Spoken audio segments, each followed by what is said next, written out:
ముఖ్యమంత్రి చంద్రబాబు ఇవాళ ఢిల్లీకి వెళ్లనున్నారు. ఈ ఉదయం తొలుత ఆయన రాష్ట్ర మంత్రివర్గ సమావేశంలో పాల్గొంటారు. పలు అంశాలపై మంత్రివర్గంతో చర్చిస్తారు. అనంతరం సీఎం చంద్రబాబు ఢిల్లీకి వెళ్తారు. బుధవారం ఉదయం కేంద్ర హోంమంత్రి అమిత్ షాతో సహా మరికొందరు కేంద్ర మంత్రులను కలుస్తారు. ఈ సందర్భంగా రాష్ట్ర విభజన సమస్యలను పరిష్కరించాలని కోరే అవకాశం ఉంది. ఇతర రాజకీయ అంశాలపై చర్చించే అవకాశం ఉన్నట్లు తెలుస్తోంది.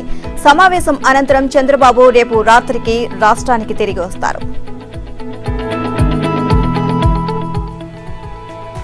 వైసీపీ నాయకులు ఆకాశమే హద్దుగా సహజ వనరులైన భూములు, ఖనిజాలు, అటవీ సంపదను దోచుకు తిన్నారు. సహజ వనరులను దోచుకున్న వారిని, ప్రజల భూములను లాక్కున్న ఏ ఒక్కరిని ప్రభుత్వం వదిలిపెట్టదు. ప్రతి అన్యాయం పైన విచారణ జరిపిస్తాం. దోషులు ఎంతటి వారైనా చట్టం పరిధిలో కఠిన చర్యలు తీసుకుంటాం అన్నారు సీఎం చంద్రబాబు. గత పాలనలో వైసీపీ నేతలు లీజుదారులను బెదిరించి దౌర్జన్యంగా మైనింగ్ వ్యాపారాన్ని లాక్కున్నారు. ఇలాంటి బాధితులు ఉంటే ధైర్యంగా ముందుకొచ్చిన ప్రభుత్వానికి ఫిర్యాదు చేయండి. మీకు ప్రభుత్వం అండగా ఉంటుంది. ఇకపై ఎవరి వ్యాపారాలు వారే చేయాలి, ఎవరి క్వారీలు వారే నిర్వహించుకోవాలి. ఇందుకు మేం అండగా ఉంటాం అని అన్నారు. వైసీపీ నేతలు కొందరు ఎర్రచందనం దోచుకుని చైనా తరలించారు. తాను కేవలం ఒకరిద్దరి పేర్లు చెప్పను, అందరి జాతకాలు బయటకు తీస్తా అన్నారు. అక్రమాల కోసం స్మగ్లర్లు అడవిని ఖాళీ చేశారు. టాస్క్ ఫోర్స్ సిబ్బంది నియామకాలు చేపట్టలేదు. వారు తిరగడానికి వాహనాలు, డీజిల్ ఖర్చు కూడా ఇవ్వలేదు. అడవిలో పనిచేసే ఫ్రంట్ లైన్ సిబ్బందిని ఇతర జిల్లాలకు పంపించి స్మగ్లర్లు దోచుకుపోయేలా సహకరించారు. గత ప్రభుత్వంలో వైసీపీ నాయకులు పేదలపై ప్రతాపం చూపారని, భూములు, ఆస్తులను బలవంతంగా లాక్కున్నారని ముఖ్యమంత్రి చంద్రబాబు అన్నారు. ప్రజలు తమ భూములు, ఆస్తులు తమ పేరిటే ఉన్నాయా లేదా అని పరిశీలన చేసుకోవాలని కోరారు. భూములు తమ పేరిట లేకున్నా ఎవరైనా బలవంతంగా దౌర్జన్యంగా లాక్కున్నా వెంటనే ప్రభుత్వానికి ఫిర్యాదు చేయాలని సూచించారు. అలాగే గనుల లీజులను భయపెట్టి లాక్కున్న ప్రభుత్వానికి తెలియచేయాలి అన్నారు. ఇందుకోసం ప్రత్యేక టోల్ ఫ్రీ నెంబర్ ఏర్పాటు చేస్తామని, జరిగిన అన్యాయాన్ని ధైర్యంగా ప్రభుత్వానికి ఫిర్యాదు చేయాలని సూచించారు. సచివాలయంలో భూమి, గనులు, అటవీ సంపదపై శ్వేతపత్రాలు విడుదల చేశారు. ఆయా అంశాలపై పవర్ పాయింట్ ప్రెజెంటేషన్ ఇచ్చారు.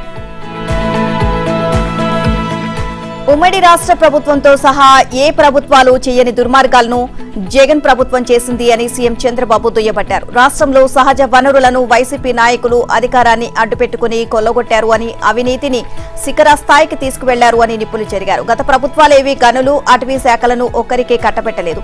వేర్వేరు మంత్రులకు ఇచ్చారు. వేర్వేరు మంత్రులు ఉంటే గనుల కోసం అడవులను అడ్డగోలుగా వ్యవహరించకుండా ఉంటారని అలా చేసేవారు. జగన్ మొదటిసారి ఈ 2 శాఖలను పెద్దిరెడ్డి రామచంద్రారెడ్డికి అప్పగించారు. ఈ 2 శాఖలను చేతిలో పెట్టుకున్న పెద్దిరెడ్డి అటవీ ప్రాంతంలో అడ్డగోలుగా గనులు తవ్వకాలు జరిపారు. జగన్ ఇలాంటివి చాలా చేశారు. రైస్ మిల్లర్ల సంఘం అధ్యక్షుని తీసుకువచ్చి పౌర సరఫరాల కార్పొరేషన్ చైర్మన్ గా చేశారు. ఇక మిల్లర్లు ఏవైనా అక్రమాలు చేస్తే పౌర సరఫరాల కార్పొరేషన్ అడ్డుకోవాలి అన్నారు సీఎం చంద్రబాబు. ఇక ఈ కార్పొరేషన్ మిల్లర్ల సంఘం అధ్యక్షుడి చేతిలో పెడితే ఏమనాలి? రేషన్ బియ్యం పంపిణీ కోసం వ్యాన్లు పెట్టారు. బియ్యం అక్రమ రవాణాకు అవే సాధనాలుగా మారాయి అన్నారు. వాటితోనే రేషన్ బియ్యం స్మగ్లింగ్ జరిగింది. అన్నిటికీ ప్రాథమిక సాక్ష్యాలు సేకరిస్తున్నాం. ఎవరిని వదిలిపెట్టేది లేదు. అధికారుల పాత్రను కూడా లోతుగా పరిశీలిస్తున్నాం. ప్రభుత్వం నడవాలి అంటే అధికారులు ఉండాలి. అయితే మితిమీరి తప్పులు చేసిన అధికారులను వదిలిపెట్టాం. అదే సమయంలో ప్రభుత్వం పని ఆగకుండా అధికారులతో పని చేయించుకునే మార్గాలు కూడా చూస్తున్నాం. తన దోపిడీకి జగన్ ప్రభుత్వం కొత్త పద్ధతులు అవలంబించింది. గనుల శాఖ, ఖనిజ సంస్థ, beverages corporation, TTD, fibre grid వంటి చోట బయట నుంచి వచ్చిన అధికారులను నియమించి అడ్డగోలు దోపిడీ చేశారు అని చంద్రబాబు పేర్కొన్నారు. రైతులు, భూ యజమానుల ప్రమేయం లేకుండా నాడు జగన్ సర్కార్ చేపట్టిన భూముల సమగ్ర సర్వేను నిలిపివేస్తామని ముఖ్యమంత్రి చంద్రబాబు ప్రకటించారు. భూ సర్వే అనంతరం రూపొందించిన రెవెన్యూ రికార్డుల్లో లెక్కపెట్టలేనన్ని తప్పులు వచ్చాయని, రైతులు తీవ్ర ఇబ్బందులు పడుతున్నారని ఆయన ఆవేదన వ్యక్తం చేశారు. రీసర్వేకు మూలమైన టైటిల్ చట్టాన్ని రద్దు చేశామని, రైతులకు తప్పుడు భూ రికార్డులు ఇచ్చిన భూముల సర్వేను కూడా నిలిపివేస్తామని స్పష్టంగా చెప్పారు. సహజ వనరులపై శ్వేతపత్రం విడుదల సందర్భంగా ఆయన ఈ వ్యాఖ్యలు చేశారు. రీసర్వే రికార్డుల్లో అనేక తప్పులు వచ్చాయని, రైతులకు ఇబ్బందులు కలిగించారని తన ప్రెజెంటేషన్ లో ఆయన తెలియజేశారు. మరి రీసర్వేను కొనసాగిస్తారా అన్న మీడియా ప్రశ్నకు బాబు స్పందిస్తూ కొనసాగించే ప్రసక్తే లేదని, దాన్ని నిలిపివేస్తామని తేల్చి చెప్పారు. పాస్ పుస్తకాలు, హద్దురాళ్లపై బొమ్మలేసుకునేందుకు కోట్లు ఖర్చు పెట్టి సర్వే ప్రక్రియను నాడు తెరపైకి తీసుకొచ్చారని మండిపడ్డారు. రీసర్వే అనంతరం రూపొందించిన రికార్డుల వల్ల రైతులు చాలా ఇబ్బంది పడుతున్నారని, భూముల సరిహద్దులు, కొలతలు, సర్వే నెంబర్లు, భూమి విస్తీర్ణంలో అడ్డగోలుగా మార్చేశారని ఆయన పేర్కొన్నారు. రైతులు ఎదుర్కొంటున్న సమస్యలకు పరిష్కారం చూపుతామని అన్నారు. అవసరాన్ని బట్టి రైతుల కోరికపై నిర్దిష్టంగా సర్వే కోరితే ఆ మేరకు చేపడతామని చెప్పారు. జగన్ పేరిట ముద్రించిన పాస్ పుస్తకాలను ఇప్పటికే రద్దు చేశామని, వాటి స్థానంలో కొత్తగా రాజముద్రతో పాస్ పుస్తకాలు ఇస్తామని అన్నారు. అయితే జగన్ పేర్లు, బొమ్మలతో ముద్రించిన సర్వేరాళ్లను ఏం చేయాలో తనకు అర్థం కావడం లేదని చంద్రబాబు అన్నారు. నేను లేకపోతే పార్టీ లేదనుకునే తత్వం వీడాలి. ఎవరు లేకపోయినా జనసేన ప్రయాణం ఆగిపోదు. కాలం చాలా గొప్పది. మాకంటే గొప్పవారు ఎవరూ లేరు అనుకున్న వారిని 11 సీట్లకు పరిమితం చేసింది. క్రమశిక్షణ రాహిత్యంతో నాకు లేనిపోని తలనొప్పులు తీసుకురావద్దు. 5 ఏళ్ల కిందటి పరాజయం తర్వాత ఎన్నో దెబ్బలు తట్టుకుని ఇంత దూరం ప్రయాణించడం సాధారణ విషయం కాదని జనసేన అధ్యక్షుడు ఉప ముఖ్యమంత్రి పవన్ కళ్యాణ్ అన్నారు. మరొకరైతే పార్టీని అప్పుడే వదిలేసేవారని చెప్పారు. గత పాలక పక్షానికి ఇప్పుడు 11 సీట్లు రాగానే అసెంబ్లీకి కూడా రాకుండా ఉండిపోయారని, అంటే ఓటమిని తట్టుకోవడం అంత సులభం కాదని వ్యాఖ్యానించారు. నిన్న తమ పార్టీ ప్రధాన కార్యాలయంలో జనసేన తరపున మొన్నటి ఎన్నికల్లో గెలిచిన ఎంపీలు, మంత్రులు, ఎమ్మెల్యేలు, ఎమ్మెల్సీలను ఆయన ఆత్మీయంగా సత్కరించారు. రాక్షస పాలన అందం చేయడానికి ప్రజలు ఎంతో నిశ్శబ్దంగా, క్రమశిక్షణగా చేసిన ఓటు పోరాటం గొప్పది అన్నారు. సుదూర ప్రాంతాల నుంచి ఎంతో డబ్బు వెచ్చించి మరీ రాష్ట్రానికి వచ్చి ఓట్లు వేసి ప్రజాస్వామ్యాన్ని నిలబెట్టారు అని కొనియాడారు. ఆ ప్రజాస్వామ్య విలువలను పూర్తిగా గౌరవించాలని, ప్రజాస్వామ్య స్ఫూర్తి పరిడవిల్లేలా పనిచేయాలి అని కోరారు. ఇక ప్రజలు ఓటమి ప్రభుత్వంపై ఎంతో విశ్వాసంతో పాటు ఎన్నో ఆశలు పెట్టుకున్నారని, మనమంతా సమిష్టిగా పనిచేసి వారికి ఉజ్వల భవిష్యత్తు ఇవ్వాలి అని పిలుపునిచ్చారు. గత వైసీపీ పాలనలో ప్రజలంతా భయం గుప్పెట్లో బతికారు. రోడ్డు మీదకు రావాలంటే భయం, అభిప్రాయం తెలియజేయాలంటే భయం, కనీసం సోషల్ మీడియాలో ప్రభుత్వానికి వ్యతిరేకంగా ఒక పోస్టు పెట్టాలన్నా భయపడే పరిస్థితి ఉండేది. ఇక బూతులు, బెదిరింపులు, కేసులు, వ్యక్తిగత దూషణలు గత ప్రభుత్వంలో నిత్యకృత్యమయ్యాయి. సాక్షాత్తు ప్రజల చేత ఎన్నికైన ఎంపీని బంధించి భౌతికంగా హింసించిన తీరు అందరికీ తెలిసిందే. 4 దశాబ్దాల అనుభవం ఉన్న ప్రస్తుత ముఖ్యమంత్రి చంద్రబాబును 54 రోజుల పాటు జైల్లో పెట్టించారు అని గుర్తు చేశారు. జగన్ ప్రభుత్వ పడగ నీడన సహకారంతో అవినీతి పురువిప్పింది. ఇక ప్రభుత్వ పెద్దలు తమ అనుయాయులతో సహకార సంస్థలను నింపేశారు. రాజకీయం, అధికారం కుమ్మక్కయ్యాయి. యథేచ్ఛగా దోపిడీ సాగింది. వేల కోట్ల రూపాయలు కుంభకోణం జరిగిందంటూ నాడు విపక్ష నేతలు కేంద్రానికి ఫిర్యాదు చేశారు. తప్పనిసరి కావడంతో తూతు మంత్రంగా చర్యలు తీసుకున్నారు. ఎప్పటిలా అధికార, రాజకీయ తిమింగళాలు ధీలాసాగా తప్పించుకున్నాయి. మళ్లీ అవే పదవుల్లో కొనసాగడానికి ఎవరి స్థాయిల్లో వారు పావులు కదుపుతున్నారు. రాష్ట్రంలో సహకార రంగం గత 5 ఏళ్లలో చిన్నాభిన్నమైంది. పాలకులు తమ తప్పుల్ని కప్పిపుచ్చుకునేందుకు అక్రమాలకు బాధ్యులైన అధికారులకు కూడా పదోన్నతులు కల్పించారు. సహకార సంస్థల్లో కుంభకోణాలపై విపక్ష నేతలు ఫిర్యాదు చేసినా విచారణల పేరుతో ప్రభుత్వం కాలక్షేపం చేసింది. సహకార సంస్థలకు ప్రత్యక్ష ఎన్నికలు జరపకుండా రాజకీయ ప్రయోజనాల కోసం సొంత పార్టీ నేతలకు జగన్ సర్కార్ పగ్గాలు అప్పగించింది. అవినీతి, అక్రమాలకు తావిచ్చింది. అనేక జిల్లాలో వ్యవసాయ, స్వయం ఉపాధి సంఘాల రుణాలు పక్కదారి పట్టాయి. వాటి రికవరీకి చర్యలు చేపట్టాల్సిన అధికారులు పెద్దల ఒత్తిళ్లతో తూతు మంత్రపు విచారణతో మమా అనిపిస్తున్నారు. గత 5 ఏళ్ల కాలంలో పశ్చిమ గోదావరి, ఏలూరు, తూర్పు గోదావరి, గుంటూరు, కడప, కృష్ణా, అనంతపురం, ప్రకాశం, నెల్లూరు జిల్లాలతో పాటు మరికొన్ని జిల్లాల్లోని PACS, DCCBలో బోగస్ పత్రాలతో అక్రమార్కులు భారీగా రుణాలు పొందారు. ఈ కుంభకోణాలపై టీడీపీ నేతలు కన్నా లక్ష్మీనారాయణ, ధూళిపాల నరేంద్ర, రావి వెంకట రమణ వంటి నేతలు ఉన్నతాధికారులకు ఫిర్యాదు చేశారు. అయినా స్పందన లేదు. ఆడపిల్లలతో అసభ్యంగా ప్రవర్తించిన వారికి అదే చివరి రోజు అవుతుందని హోంమంత్రి వంగలపూడి అనిత హెచ్చరించారు. నంద్యాల జిల్లా ముచ్చుమర్రి, విజయనగరం జిల్లాలో జరిగిన ఘటనలు అత్యంత హేయం, దారుణం. అత్యాచార నిందితులను వదిలే ప్రసక్తే లేదు. కఠినంగా శిక్షిస్తామని స్పష్టం చేశారు. శాంతి భద్రతలు, గంజాయి నియంత్రణ, నకిలీ మద్యం కట్టడి వంటి అంశాలపై సీఎం చంద్రబాబు సమీక్షించారని, ముచ్చుమర్రి, విజయనగరం ఘటనలను తీవ్రంగా పరిగణించాలని ఆదేశించారని తెలియజేశారు. ముచ్చుమర్రి ఘటనలో ఇప్పటికే 3 మైనర్లు అరెస్ట్ అయ్యారని, బాలిక మృతదేహం ఆచూకీ లభించలేదు అన్నారు. నిందితులు ఎటువంటి వారైనా వదిలిపెట్టవద్దు అని, ప్రత్యేక కోర్టులు ఏర్పాటు చేసి శిక్షలు కఠినంగా అమలు చేసేలా చర్యలు తీసుకోవాలని సీఎం ఆదేశించారని అన్నారు. ముచ్చుమర్రి బాధిత కుటుంబానికి 10 లక్షలు ఆర్థిక సాయం అందించాలని, విజయనగరం ఘటనలో బాధితురాలైన 6 నెలల పసికందు పేరిట 5 లక్షల రూపాయలు ఫిక్స్డ్ డిపాజిట్ చేయాలని చంద్రబాబు ఆదేశించారని మంత్రి తెలియజేశారు. నేరగాళ్లకు పార్టీ, కులం ఉండదు. బైరెడ్డి వాళ్లు ఉన్నారా, ఆ రెడ్డి వాళ్లు ఉన్నారా అనేది అనవసరం. తప్పు చేసిన ఎవరికైనా శిక్ష పడాల్సిందే అని మంత్రి స్పష్టం చేశారు. జగన్ హయాంలో రాష్ట్ర ప్రభుత్వ ఉద్యోగులపై బలవంతంగా రుద్దేందుకు ప్రయత్నించిన గ్యారంటీ పింఛన్ సిస్టమ్ జీపీఎస్ కు బ్రేకులు పడ్డాయి. లక్షల మంది ప్రభుత్వ ఉద్యోగులకు సంకటంగా పరిగణించిన జీపీఎస్ అమలును నిలిపివేస్తూ కూటమి ప్రభుత్వం నిర్ణయం తీసుకుంది. అంతేకాదు అసలు ఈ జీవో జారీ చేయడానికి దారితీసిన పరిస్థితులపైన విచారణ చేయడాన్ని నిర్ణయించింది. ఇటీవల జీపీఎస్ విధానాన్ని పాత తేదీతో అమల్లోకి తెస్తున్నట్లు రాష్ట్ర ఆర్థిక శాఖ జీవో ఇచ్చింది. ఈ విషయం తెలియడంతో సదరు జీవోను తక్షణం నిలిపివేయాలని సీఎం చంద్రబాబు ఆర్థిక శాఖను ఆదేశించారు. రాష్ట్రంలో ప్రభుత్వం మారినప్పటికీ పాత ప్రభుత్వ ప్రతిపాదనలతో జీవో ఎలా వచ్చింది అన్న అంశంపై శాఖాపరమైన విచారణకు ఆదేశించారు. ఈ మేరకు ఓ ప్రకటన విడుదల చేశారు. ప్రభుత్వ పెద్దలకు తెలియకుండా గెజెట్ విడుదల చేయడంపై కూడా విచారణ జరపాలని సీఎం ఆదేశించారు. ఉద్యోగుల సుదీర్ఘ సమస్యగా ఉన్న సిపిఎస్ ను తాను అధికారంలోకి వచ్చిన వారం రోజుల్లోనే రద్దు చేస్తామని 2019 ఎన్నికలకు ముందు జగన్ హామీ ఇచ్చారు. అయితే తన హయాంలో 5 ఏళ్ల పాటు ఎలాంటి నిర్ణయం తీసుకోలేదు. ఇక సిపిఎస్ కంటే లోపభూయిష్టమైన జీపీఎస్ విధానాన్ని ఉద్యోగుల నెత్తిన రుద్దారు. సిపిఎస్ రద్దు చేస్తాము అన్న హామీని అవగాహన లేకుండా ఇచ్చామని, ఇక ప్రస్తుత పరిస్థితుల్లో అది సాధ్యపడదు అంటూ ఉద్యోగులను దారుణంగా మోసం చేశారు. ఎన్నికల ప్రచారంలో భాగంగా చంద్రబాబు సిపిఎస్ విధానాన్ని సమీక్షించి నిర్ణయం తీసుకుంటామని స్పష్టంగా చెప్పారు. ఉద్యోగులంతా దీన్ని హర్షించారు. జగన్మోహన్ రెడ్డి తన పాలనా కాలంలో సాగించిన చీకటి దంతాలో మరో కొత్త కోణం. పోలవరం ప్రాజెక్టును ధ్వంసం చేసిన రివర్స్ టెండరింగ్ విధానానికి మంత్రివర్గం ఆమోదం లేదన్న విషయం వెలుగులోకి వచ్చింది. కేబినెట్ కళ్లు గప్పి తాడేపల్లి ప్యాలెస్ సొంత నిర్ణయం తీసుకున్నట్లు స్పష్టమైంది. ప్రభుత్వం ఏదైనా విధాన నిర్ణయం తీసుకుంటే దానిని మంత్రివర్గంలో చర్చించి దాని ఆమోదం తీసుకుని అమల్లోకి తీసుకురావాలి. కానీ జగన్ ఆర్భాటంగా తీసుకొచ్చిన రివర్స్ టెండరింగ్ కు కేబినెట్ ఆమోదం లేదని, అందుకే ఇది చట్టబద్దమైనది కాదు అని న్యాయ నిపుణులు అంటున్నారు. మంత్రివర్గ ఆమోదం లేని ఈ పాలసీ కింద పోలవరం ప్రాజెక్టు పనులు, హైడల్ పవర్ ప్రాజెక్టు పనుల అప్పగింత కూడా చెల్లుబాటు కాదు అని పేర్కొంటున్నారు.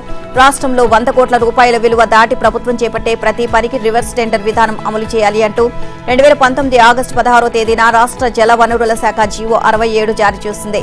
ఆ తర్వాత అదే దారిలో పురపాలక పట్టణాభివృద్ధి శాఖ కూడా ఆ ఏడాది అక్టోబర్ 16వ తేదీన జీవో 272ను ఇచ్చింది. అనంతరం దాదాపు ఏడాదికి 2020 ఆగస్టు 25వ తేదీన ఇదే రివర్స్ విధానానికి సంబంధించిన సమగ్ర మార్గదర్శకాలతో ఆర్థిక శాఖ జీవో 79 జారీ చేయడం విశేషం. పోలవరం ప్రాజెక్టులో మిగిలిన 1771 కోట్ల విలువైన హైడ్ వర్క్స్ పనులకు 4987.55 కోట్ల పోలవరం జల విద్యుత్ కేంద్ర నిర్మాణానికి రివర్స్ టెండరింగ్ విధానంలో జల వనరుల శాఖ నోటిఫికేషన్ జారీ చేసింది. వాస్తవానికి పోలవరం సాగునీటి ప్రాజెక్టు పనులకు మాత్రమే ఆ శాఖ టెండర్ నోటిఫికేషన్ ఇవ్వాలి. హైడల్ ప్రాజెక్టుకు ఏపీ జెన్కో టెండర్లు పిలవాలి. కానీ రెండింటికి జల వనరుల శాఖే ఏకపక్షంగా టెండర్లను పిలిచింది. ఏపీ వ్యాప్తంగా ముసిరేసింది. అనేక ప్రాంతాల్లో ఉదయం నుంచి సాయంత్రం వరకు ఎడతెరిపి లేకుండా జల్లులు కురుస్తూనే ఉన్నాయి. అక్కడక్కడ భారీ వర్షాలు కురిశాయి. బంగాళాఖాతంలో అల్పపీడనం ఏర్పడింది. ఈ ఏడాది నైరుతి రుతుపవనాల సీజన్లో ఇది రెండో అల్పపీడనం. పశ్చిమ బెంగాల్, ఒడిశా తీరాలకు ఆనుకొని వాయువ్య పశ్చిమ మధ్య బంగాళాఖాతంలో అల్పపీడనం ఏర్పడింది. ఇంకా సంబల్పూర్, పూరి మీదుగా వాయువ్య బంగాళాఖాతం వరకు రుతుపవన ద్రోణి విస్తరించింది. మరోవైపు ఒడిశా మీదుగా తూర్పు, పడమరకు ఒక ద్రోణి, అరేబియా సముద్ర తీరం వెంబడి కేరళ నుంచి గుజరాత్ వరకు మరో ఉపరితల ద్రోణి విస్తరించాయి. వీటన్నిటి ప్రభావంతో దక్షిణ భారతంలో నైరుతి రుతుపవనాలు చురుగ్గా మారి సోమవారం విస్తారంగా వర్షాలు కురిశాయి. పలుచోట్ల భారీ నుంచి అతి భారీ వర్షాలు పడ్డాయి. కోస్తాలో అనేక చోట్ల తేలికపాటి నుంచి ఒక మోస్తరుగా అక్కడక్కడ భారీ వర్షాలు కురిశాయి. రానున్న 24 గంటల్లో కోస్తా, రాయలసీమలో పలుచోట్ల ఒక మోస్తరు వర్షాలు కురుస్తాయని వాతావరణ శాఖ తెలియజేసింది. రుతుపవనాలు చురుగ్గా మారిన నేపథ్యంలో రేపటి నుంచి కోస్తాలో అనేక చోట్ల వర్షాలు, అక్కడక్కడ భారీ వర్షాలు కురుస్తాయని వెల్లడించింది. కోస్తాలో తీరం వెంబడి బలమైన గాలులు వీస్తున్నందున మత్స్యకారులు సముద్రంలో చేపల వేటకు వెళ్లరాదు అని హెచ్చరించింది. ఈ నెల 19వ తేదీన వాయువ్య పశ్చిమ మధ్య బంగాళాఖాతంలో మరో అల్పపీడనం ఏర్పడనుంది అని, ఆ ప్రభావంతో ఈ నెల 21వ తేదీ వరకు కోస్తాలో వర్షాలు కొనసాగనున్నాయని వివరించింది. అన్నదాతలు ఎప్పుడెప్పుడా అని ఎదురు చూస్తున్న రుణమాఫీ పథకానికి సంబంధించి మార్గదర్శకాలు విడుదలయ్యాయి. గతంలో చెప్పినట్లుగానే నిర్ణీత వ్యవధిలో తీసుకున్న అప్పు, వడ్డీ మొత్తం కలిపి కుటుంబానికి 2 లక్షల వరకు రుణమాఫీ చేస్తామని రాష్ట్ర ప్రభుత్వం ప్రకటించింది. రుణమాఫీ మొత్తాన్ని లబ్ధిదారుల రుణ ఖాతాలకు నగదు బదిలీ పద్ధతిలో జమ చేస్తామని పేర్కొంది.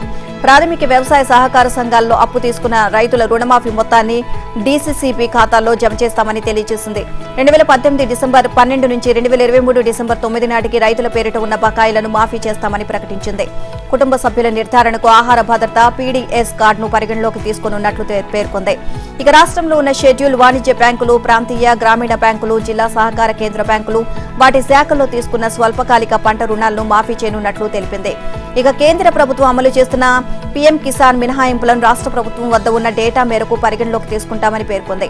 ఈ మేరకు రుణమాఫీ పథకానికి సంబంధించిన మార్గదర్శకాలపై జీఓఆర్డీ నెంబర్ 567ను రాష్ట్ర వ్యవసాయ శాఖ కార్యదర్శి రఘునందన్ రావు సోమవారం జారీ చేశారు. తెలంగాణలో భూమి కలిగి ఉన్న ప్రతి రైతు కుటుంబానికి 2 లక్షల పంట రుణ మాఫీ వర్తిస్తోంది. స్వల్పకాలిక పంట రుణాలకు ఈ పథకాన్ని వర్తింపు చేస్తారు. ఇక 2018 డిసెంబర్ 12 నుంచి 2023 డిసెంబర్ 9వ తేదీ నాటికి మంజూరైన రెన్యువల్ అయిన రుణ బకాయిలకు వర్తిస్తుంది. బకాయి ఉన్న ఆశలు వర్తించే వడ్డీ మొత్తం పథకానికి అర్హత కలిగి ఉంటుంది. రైతు కుటుంబాన్ని నిర్ణయించడాన్ని రైతు సరఫరాల శాఖ జారీ చేసిన ఆహార భద్రతా కార్డు డేటాబేస్ ను ప్రామాణికంగా తీసుకుంటారు. రేషన్ కార్డు లేకపోయినా రుణమాఫీ చేస్తామని రైతులెవరూ ఆందోళన చెందాల్సిన అవసరం లేదని రాష్ట్ర వ్యవసాయ శాఖ మంత్రి తుమ్మల నాగేశ్వరరావు స్పష్టం చేశారు. రుణం ఉన్న ఏ ఒక్క రైతుకు అన్యాయం జరగదు అన్నారు. రుణమాఫీ విధి విధానాలను విడుదల చేసిన తర్వాత వాటిపై వచ్చిన పలు అనుమానాలను ఆయన నివృత్తి చేశారు. తెల్ల కార్డు లేకపోయినా బ్యాంకుల్లో రుణం ఉంటే 2 లక్షల వరకు మాఫీ చేస్తామని ఆయన ఆంధ్రజ్యోతితో చెప్పారు. ఇక తమ దగ్గర అందరి వివరాలు ఉన్నాయని అన్నారు. తెల్ల కార్డు అనేది కుటుంబ నిర్ధారణ కోసం మాత్రమేనని, కార్డు లేని వారికి సంబంధించి వ్యక్తిగతంగా విచారణ చేపడతామని చెప్పారు. అయితే ఇంట్లో మొత్తం ఎంతమంది ఉంటున్నారు, ఎవరి పేరు మీద ఎంత రుణం ఉంది అని వివరాలు పరిశీలించి కుటుంబం మొత్తానికి కలిపి 2 లక్షల రుణమాఫీ చేస్తాము అని తేల్చి చెప్పారు. ఇక తెల్ల కార్డు ఉన్నా లేకపోయినా రుణమాఫీ చేసే బాధ్యత తమ ప్రభుత్వానిది అని హామీ ఇచ్చారు. ఇక 31,000 కోట్ల మేర మాఫీని ఏక మొత్తంలో చేస్తున్నామని అన్నారు. గత ప్రభుత్వ హయాంలో 1 లక్ష రుణమాఫీకి సంబంధించి బీఆర్ఎస్ తొలిసారి 2014-18 ఏటా 25,000 చొప్పున 4 ఏళ్లు చేసింది అని, అయితే అది వడ్డీలకే సరిపోయింది అని తుమ్మల అన్నారు. తర్వాత 2018 ఎన్నికల సమయంలో కేసీఆర్ మళ్లీ 1 లక్ష మాఫీ చేస్తామని ప్రకటించినా 5 ఏళ్ల పాటు చేయలేదని గుర్తు చేశారు. 2023లో ఎన్నికల నోటిఫికేషన్ ముందు ఓఆర్ఆర్ ను లీజుకిస్తే వచ్చిన డబ్బుతో రుణమాఫీ చేశారని తెలియజేశారు. మొత్తం రుణమాఫీకి 20,000 కోట్ల అవసరం అవ్వగా 13,000 కోట్లే విడుదల చేశారని చెప్పారు. ఇక అందులోనూ మళ్లీ 1,400 కోట్ల నగదు రైతులు రెన్యువల్ చేసుకోవడం ద్వారా ప్రభుత్వానికి వెనక్కి వచ్చిందని, ఆ నిధులను రైతులకు అందించలేదని విమర్శించారు. తెలంగాణ రాష్ట్ర ఆవిర్భావం తర్వాత మొదటిసారిగా ఒక ప్రభుత్వ ఉత్తర్వు జీవో తెలుగు భాషలో వెలువడింది. పెద్దగా ఆంగ్ల పదాలు లేకుండా, తెలుగు పాడేవటికి సంక్లిష్ట పదాలు లేకుండా ఇలా ఒక జీవో వెలువడడం ఇదే మొదటిసారి. గత బీఆర్ఎస్ ప్రభుత్వం తెలుగులో జీవోలను వెలువరించాలని ప్రయత్నించినప్పటికీ అది కార్యరూపం దాల్చలేదు. కానీ అదే బీఆర్ఎస్ ప్రభుత్వంలో ఓ వెలుగు వెలిగిన వ్యవసాయ శాఖ కార్యదర్శి ఎం రఘునందన్ రావు తాజాగా పూర్తిగా తెలుగు భాషలో ఒక జీవోను జారీ చేయడం గమనార్హం. పంట రుణాల మాఫీ పథకం మార్గదర్శకాలకు సంబంధించిన జీవో నెంబర్ 567ను ఆయన పూర్తిగా తెలుగు భాషలో జారీ చేశారు. తద్వారా రేవంత్ సర్కార్ తెలుగు భాషాభిమానుల మనసు చూరగొంది. ఇక మీదటైనా ఇదే సంప్రదాయాన్ని కొనసాగించడానికి అన్ని శాఖల కార్యదర్శులు చర్యలు తీసుకోవాలని ప్రజలు కోరుతున్నారు. జీవోలు, ఆర్డినెన్స్లు, చట్టాలు, నిబంధనలు, మాన్యువల్స్ ను తెలుగులో ప్రచురించాలని గత బీఆర్ఎస్ సర్కార్ కూడా యోచించింది. పాలనలో తెలుగుకే ప్రాధాన్యమిస్తాము అంటూ 2017 డిసెంబర్లో హైదరాబాద్ లో జరిగిన ప్రపంచ తెలుగు మహాసభల్లో అప్పటి సీఎం కేసీఆర్ ప్రకటించారు. సిబిఎస్ఈ, ఐసీఎస్ఈ, ఐబీ సిలబస్ లను అనుసరించే ప్రతి ప్రైవేట్ పాఠశాలలో తెలుగును 2వ భాషగా బోధించాలి అంటూ 2022లో ఉత్తర్వులు జారీ చేశారు. అదే కోవలో జీవోలను కూడా తెలుగులోని ప్రచురించాలని నిర్ణయించారు. కానీ జీవోలను తెలుగులో అప్లోడ్ చేయడం ఆ మాట అటుంచి ముఖ్యమైన జీవోలను కూడా ప్రభుత్వ వెబ్సైట్ లో పొందుపరచలేదు. అలాంటి పరిస్థితుల నుంచి ఇప్పుడు తెలుగు భాషలో ఒక జీవో రావడం విశేషమే. జిల్లా కలెక్టర్లు, పోలీస్ కమిషనర్లు, పోలీసు సూపరింటెండెంట్లతో ముఖ్యమంత్రి రేవంత్ రెడ్డి ఇవాళ సమావేశమవుతున్నారు. సచివాలయంలోని 7వ అంతస్తులో గల కాన్ఫరెన్స్ హాల్లో ఈ సమావేశం ఉంటుంది. సమావేశానికి రావాల్సిందిగా ప్రభుత్వ ప్రధాన కార్యదర్శి శాంతకుమారి అన్ని జిల్లాల కలెక్టర్లు, పోలీస్ కమిషనర్లు, ఎస్పీలకు ఆదేశాలు జారీ చేశారు. సమావేశపు ఎజెండాలో 9 అంశాలను చేర్చారు. ప్రజాపాలన, ధరణి, వ్యవసాయం, వాతావరణ పరిస్థితులు, ఆరోగ్యం, సీజనల్ వ్యాధులు, వన మహోత్సవం, మహిళా శక్తి, విద్య, శాంతి భద్రతలు, డ్రగ్స్ వ్యతిరేక ప్రచార అంశాలు ఉన్నాయి. సమావేశంలో ధరణి సమస్యల పరిష్కారంపైనే ప్రధానంగా దృష్టి పెట్టనున్నారు. ఎన్ని దరఖాస్తులు పెండింగ్ లో ఉన్నాయి, వాటి పరిష్కారానికి ఏం చేయాలి, కొత్తగా వచ్చిన దరఖాస్తులను ఏ మేరకు పరిశీలించాలి, ధరణి సమస్యల పరిష్కారానికి తీసుకోవాల్సిన చర్యలేమైనా ఉన్నాయా అనేది చర్చించనున్నారు. ధరణి పోర్టల్ ను ప్రక్షాళన చేస్తామని కూడా ముఖ్యమంత్రి రేవంత్ బాధ్యతలు చేపట్టిన కొత్తలో ప్రకటించారు. ధరణి సమస్యల పరిష్కారానికి సూచనలు, సలహాలు ఇచ్చేందుకు ధరణి కమిటీని వేశారు. కమిటీ సూచనల మేరకు కొన్ని మాడ్యూల్స్ ను అందుబాటులోకి తీసుకొచ్చారు. కలెక్టర్లకు మాత్రమే ఉన్న అధికారాల్లో కొన్నిటిని అదనపు కలెక్టర్లు, ఆర్టీఓలు, తహసీల్దార్లకు బదలాయించారు. రెవెన్యూ శాఖ ముఖ్య కార్యదర్శి నవీన్ మిట్టల్ అటు ధరణి కమిటీతో, ఇటు అధికారులతో పలుమార్లు పలుమార్లు సమావేశమై పెండింగ్ దరఖాస్తుల సంఖ్యను తగ్గిస్తూ వచ్చారు. జూన్ 14న కలెక్టర్లతో వీడియో కాన్ఫరెన్స్ నిర్వహించి పెండింగ్ దరఖాస్తులను యుద్ధ ప్రాతిపదికన నిర్వహించాలని ఆదేశించారు. నిర్లక్ష్యం చేస్తే చర్యలు తీసుకుంటామని హెచ్చరించారు. రుణమాఫీ పథకం అమలుకు ప్రభుత్వం విడుదల చేసిన మార్గదర్శకాలు చూస్తే రైతుల వడపోతలపైనే దృష్టి పెట్టినట్లు కనపడుతోంది అని బీఆర్ఎస్ సీనియర్ నేత మాజీ మంత్రి తన్నీరు హరీష్ రావు ఆరోపించారు.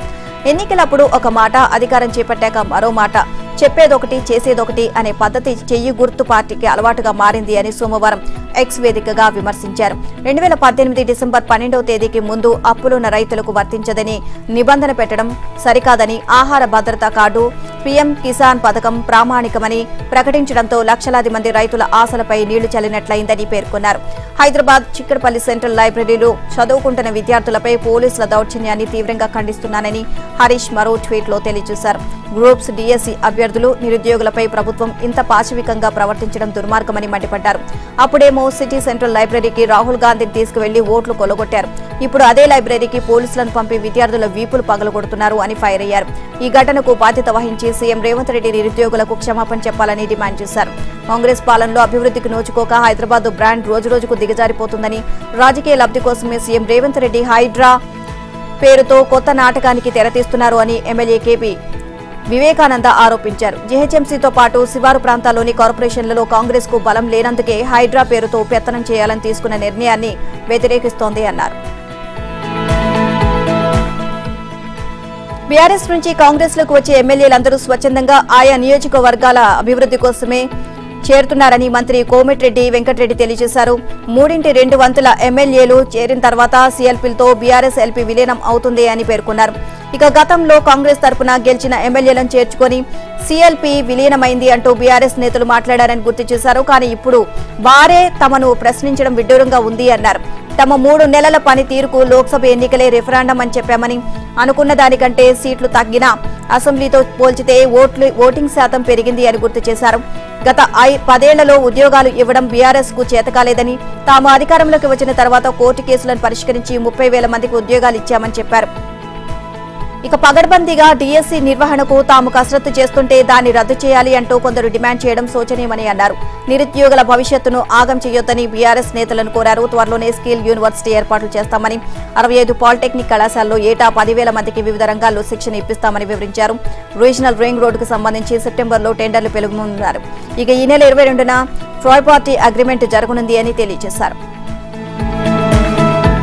రాష్ట్రంలో కాంగ్రెస్ అధికారంలోకి వచ్చిన నాటి నుంచి బీఆర్ఎస్ ఎమ్మెల్యేల హక్కులను కాలరాసే విధంగా కొత్త సంస్కృతిని తీసుకొచ్చిందని బీఆర్ఎస్ వర్కింగ్ ప్రెసిడెంట్ కేటీఆర్ మండిపడ్డారు. ప్రభుత్వ కార్యక్రమాల్లో ప్రోటోకాల్ ఉల్లంఘనలకు పాల్పడుతున్నారని, దీని తక్షణం అడ్డుకోవాలని స్పీకర్ గడ్డా ప్రసాద్ కుమార్ ను కోరుతూ కేటీఆర్ బహిరంగ లేఖ రాశారు. కళ్యాణ లక్ష్మి చెక్కుల పంపిణీ, ఇతర ప్రభుత్వ సంక్షేమ పథకాల లబ్ధిదారులకు అందించాల్సిన చెక్కులను స్థానిక ఎమ్మెల్యేను కాదని కాంగ్రెస్ నాయకులే పంపిణీ చేస్తున్నారని పేర్కొన్నారు. 7 నెలలుగా జరుగుతున్న ప్రోటోకాల్ ఉల్లంఘనలను బీఆర్ఎస్ ఎమ్మెల్యేలు మీ దృష్టికి తెచ్చే ప్రయత్నం చేసినా మీరు అందుబాటులోకి రాలేదని స్పీకర్ ను ఉద్దేశించి పేర్కొన్నారు. బీఆర్ఎస్ ఎమ్మెల్యేల ప్రోటోకాల్ ను పరిరక్షించాలని సీఎస్ తో సహా కలెక్టర్లకు ఆదేశాలు జారీ చేయాలని కోరారు. మహేశ్వరం ఎమ్మెల్యే సబితా ఇంద్రారెడ్డిని విస్మరించి కాంగ్రెస్ అభ్యర్థిగా పోటీ చేసి 3వ స్థానానికి పరిమితమైన కిచ్చెన్నగారి లక్ష్మారెడ్డికి అధికారులు సలాం కొట్టడం ఏంటని మాజీ మంత్రి హరీష్ రావు నిలదీశారు. ప్రభుత్వ కార్యక్రమాల్లో ఎమ్మెల్యేల పట్ల ప్రోటోకాల్ పాటించడం లేదని ఫిర్యాదులు చేసినా పట్టించుకోవడం లేదు అన్నారు. కాగా నిరుద్యోగుల డిమాండ్ల సాధన కోసం ఆందోళన చేస్తుండగా అరెస్ట్ చేసిన విద్యార్థి నాయకులందరినీ బేషరతుగా విడుదల చేయాలని కేటీఆర్ డిమాండ్ చేశారు. ఉచితం అంటూనే బస్సు ఛార్జీల పెంపుపై కర్ణాటక దృష్టి పెట్టిందని, తెలంగాణలోనూ ఛార్జీలు పెంచే రోజు ఎంతో దూరంలో లేదు అని అభిప్రాయపడ్డారు.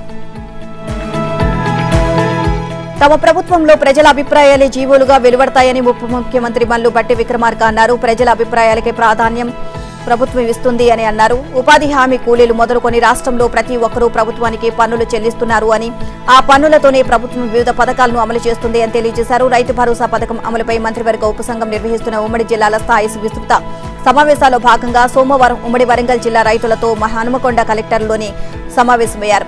ఇక ఈ సందర్భంగా భట్టి విక్రమార్క మాట్లాడుతూ రైతు భరోసాపై రైతుల అభిప్రాయాలు తీసుకుని పారదర్శకంగా అమలు చేయాలని ఉద్దేశంతో సీఎం రేవంత్ రెడ్డి మంత్రివర్గ ఉపసంఘాన్ని నియమించారని తెలియజేశారు. ఇక ఇప్పటి వరకు 4 ఉమ్మడి జిల్లాలు రైతుల అభిప్రాయాలను స్వీకరించామని అన్నారు. ఇక వీటిపై శాసనసభ, శాసనమండలిలో చర్చించి అన్ని పార్టీల ఎమ్మెల్యేలు, ఎమ్మెల్సీల అభిప్రాయాలు కూడా తీసుకుంటామని చెప్పారు. గతంలో కొండలు, గుట్టలు, ఫామ్ హౌస్లు, రియల్ ఎస్టేట్ ప్లాట్లకు కూడా రైతు బంధు ఇచ్చినట్లుగా నివేదికలు చెబుతున్నారు. జరుగుతున్నాయని డిప్యూటీ సీఎం వెల్లడించారు. తమ ప్రజా ప్రభుత్వంలో అలాంటి అక్రమాలకు తావు లేకుండా అర్హులైన రైతులకు రైతు భరోసా అందించడంపై సీఎం దృష్టి పెట్టారని పేర్కొన్నారు. రైతులు చెప్పిన విలువైన అభిప్రాయాలను పరిగణలోకి తీసుకుంటామని అన్నారు. ఇక ఆదాయ పన్ను చెల్లిస్తున్న రైతులకు రైతు భరోసా ఇవ్వరంటూ ప్రతిపక్షాలు తప్పుడు ప్రచారం చేస్తున్నాయని రెవెన్యూ శాఖ మంత్రి పొంగులేటి శ్రీనివాసరెడ్డి అన్నారు. ఐటీ చెల్లించడం వేరు, రిటర్న్స్ దాఖలు చేయడం వేరు అనే విషయంలో తమ ప్రభుత్వానికి స్పష్టత ఉంది అని చెప్పారు. చిన్న చిన్న వ్యాపారాలతో తక్కువ ఆదాయ పన్ను చెల్లించే వారిని రైతు భరోసాకు దూరం చేయకుండా విధి విధానాలు రూపొందించే ఆలోచనలో ప్రభుత్వం ఉంది అన్నారు. పంచాయతీ రాజ్ శాఖకు కేంద్ర ప్రభుత్వం నుంచి వచ్చే నిధులు ఎట్టి పరిస్థితుల్లో ఆగే పరిస్థితి లేదు అని ఇక ముఖ్యమంత్రి రేవంత్ రెడ్డి అధికారులకు స్పష్టం చేశారు. ముందుగా నిర్దేశించుకున్న ప్రకారం రాష్ట్రంలో బీసీ కులగణన చేపట్టేందుకు ఎంత సమయం పడుతుందో చెప్పాలి అని అడిగారు. ఇక కులగణన పూర్తయ్యాక బీసీ రిజర్వేషన్ల పెంపుతో పాటు స్థానిక సంస్థల ఎన్నికలు ఎప్పుడు నిర్వహించగలుగుతామో ఒక అంచనాకు రావాలి అని కోరారు. స్థానిక సంస్థల ఎన్నికల్లో బీసీ రిజర్వేషన్ల పెంపునకు సంబంధించి తక్షణమే కార్యాచరణ ప్రణాళిక రూపొందించాలని ఆదేశించారు. సంబంధించిన అంశాలను వెల్లడించాలని అధికారులకు సూచించారు. కర్ణాటకలో 2015లో, బీహార్లో 2023లో కులగణన చేశారని, ఆంధ్రప్రదేశ్లో కులగణన చేపినప్పటికీ ఇంకా వివరాలు బయట పెట్టలేదు అని చెప్పారు. ఇక 2011లో కేంద్ర ప్రభుత్వం కులగణనకు ఉపయోగించి ఫార్మాట్లో 53 కులాలు ఉన్నాయని, వాటికి మరో 3 కాలాలు జోడించి కులగణన చేపడితే 5.5 నెలల్లో పూర్తి చేయవచ్చు అని వివరించారు. కాంగ్రెస్ లో బీఆర్ఎస్ ఎమ్మెల్యే చేరికలు కొనసాగుతూనే ఉన్నాయి. పటాన్చెరు ఎమ్మెల్యే గూడెం మహిపాల్ రెడ్డి సీఎం రేవంత్ రెడ్డి సమక్షంలో కాంగ్రెస్ లో చేరారు. ఆయనతో పాటు జహీరాబాద్ బీఆర్ఎస్ ఎంపీ అభ్యర్థి గాలి అనిల్ కుమార్, పలువురు కార్పొరేటర్లు, నేతల అనుచరులు కాంగ్రెస్ గూటికి చేరుకున్నారు. ఇక గూడెం మహిపాల్ రెడ్డి కుటుంబంపై మైనింగ్ కేసులు నమోదు కావడం, ఆ తర్వాత ఈడీ సోదాలు చేపట్టడం తెలిసిందే. అది జరిగిన కొన్ని రోజులకే సీఎం రేవంత్ రెడ్డి ఢిల్లీ పర్యటనలో ఉన్నప్పుడు మహిపాల్ రెడ్డి కూడా వెళ్లడంతో కాంగ్రెస్ లో ఆయన చేరతారని ప్రచారం కూడా జరిగింది. నిన్న తన అనుచరులతో పాటు సీఎం సమక్షంలో కాంగ్రెస్ లో చేరారు. ఇక కాగా మహిపాల్ రెడ్డి చేరికతో కాంగ్రెస్ లో చేరిన బీఆర్ఎస్ ఎమ్మెల్యేల సంఖ్య 10కి చేరింది. ఫిరాయింపులు నిరోధక చట్టంలోని వెసులుబాటు ప్రకారం 3/2 మంది ఎమ్మెల్యేలు కాంగ్రెస్ లో చేరితేనే టీఆర్ఎస్ ఎల్పీ విలీనమైనట్లు పరిగణిస్తారు. ఈ లెక్కన 26 మంది బీఆర్ఎస్ ఎమ్మెల్యేలు కాంగ్రెస్ లో చేరాల్సి ఉంది. ఇక ఈ లెక్కన మరో 16 మంది ఎమ్మెల్యేలు చేరితే సీఎల్పీలో బీఆర్ఎస్ ఎల్పీ విలీనం కానుంది. ఇక బడ్జెట్ సమావేశాల నేపథ్యంలో చేరికల ప్రక్రియను సీఎం వేగవంతం చేయనున్నట్లు చెబుతున్నారు. కాళేశ్వరం ప్రాజెక్టు నిర్మాణం, అంచనాల సవరణ, టెండర్ల ప్రక్రియలో తమ పాత్రేమీ లేదు అని ఐఏఎస్, విశ్రాంత ఐఏఎస్ అధికారులు తెలియజేశారు. ప్రభుత్వం ఉన్నత స్థాయిలో తీసుకునే నిర్ణయాలను మాత్రమే అమలు చేశాము అని స్పష్టం చేశారు. ఇక కాళేశ్వరం ప్రాజెక్టులోని మేడిగడ్డ, అన్నారం, సుందిళ్ల బ్యారేజీల నిర్మాణాలు, లోపాలు, అవకతవకలపై విచారణ జరుపుతున్న జస్టిస్ పినాకి చంద్రఘోష్ కమిషన్ ఎదుట సోమవారం పలువురు సీనియర్ ఐఏఎస్లు, విశ్రాంత ఐఏఎస్లు హాజరయ్యారు.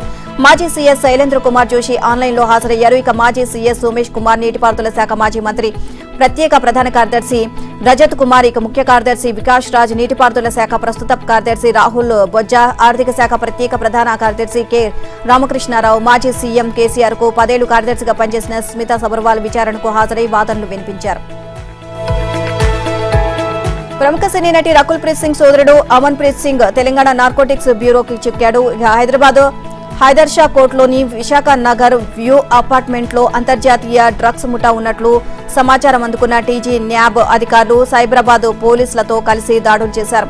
ఇక ఈ దాడుల్లో అమన్ ప్రీత్ సింగ్ తో సహా 13 మంది వినియోగదారులు పట్టుబడ్డారు. 2 నైజీరియన్లతో సహా 5 డ్రగ్స్ స్మగ్లర్లను పోలీసులు అరెస్ట్ చేశారు. అనంతరం పోలీసులు నిర్వహించిన డ్రగ్స్ పరీక్షలో 10 మంది పాజిటివ్ గా తేలగా వారిలో అమన్ ప్రీత్ సింగ్ కొకైన్ తీసుకున్నట్లు తేలింది అని రాజేంద్ర నగర్ డీసీపీ సిహెచ్ శ్రీనివాస్ తెలియజేశారు. యాదగిరిగుట్ట లక్ష్మీ నరసింహస్వామి దేవస్థానంలో గిరి ప్రదక్షిణ కార్యక్రమం నిన్న వైభవంగా జరిగింది. స్వామివారి జన్మ నక్షత్రాన్ని పురస్కరించుకుని సుమారు 8,000 మంది భక్తులు గిరి ప్రదక్షిణలో భాగస్వాములయ్యారు. వేకువజామున 4 గంటల నుంచే కొందరు భక్తులు ప్రదక్షిణ చేపట్టగా అధికారికంగా ఉదయం 6:05 వైకుంఠ ద్వారం వద్ద పూజల అనంతరం ప్రభుత్వ whip Aleru MLA Beerla Ailaiah, EO Bhaskar Rao, అనువంశిక ధర్మకర్త భాస్కరాయణి నరసింహమూర్తి గిరి ప్రదక్షిణను ప్రారంభించారు. కొండ చుట్టూ సుమారు 2.5 కిలోమీటర్ల మేర 45 నిమిషాల పాటు సాగిన ప్రదక్షిణలో నమో నారసింహ అంటూ భక్తులు జయ జయ ధ్వానాలు చేశారు.